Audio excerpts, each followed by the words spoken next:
بسم اللہ الرحمن الرحیم۔ آپ صلی اللہ علیہ وآلہ وسلم سے پوچھا گیا کہ اہل بیت میں سب سے پیارا کون ہے؟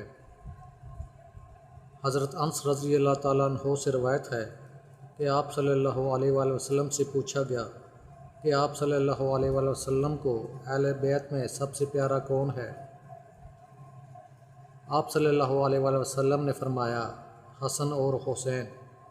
آپ صلی اللہ علیہ وآلہ وسلم حضرت فاطمہ رضی اللہ عنہا سے فرمایا کرتے، میرے دونوں بیٹوں کو میرے پاس لاؤ۔ پھر آپ صلی اللہ علیہ وآلہ وسلم دونوں بیٹوں کو سونگا کرتے اور اپنے ساتھ لپٹا لیتے۔ آپ صلی اللہ علیہ وآلہ وسلم خاص طور پر حضرت حسن رضی اللہ تعالیٰ عنہ اور حسین رضی اللہ تعالیٰ عنہ کے لیے کلمات تعوذ کا دم کرتے اور فرماتے، تمہارے جد امجد حضرت ابراہیم علیہ السلام بھی اپنے بیٹوں کے لیے انہی کلمات سے دم کرتے تھے۔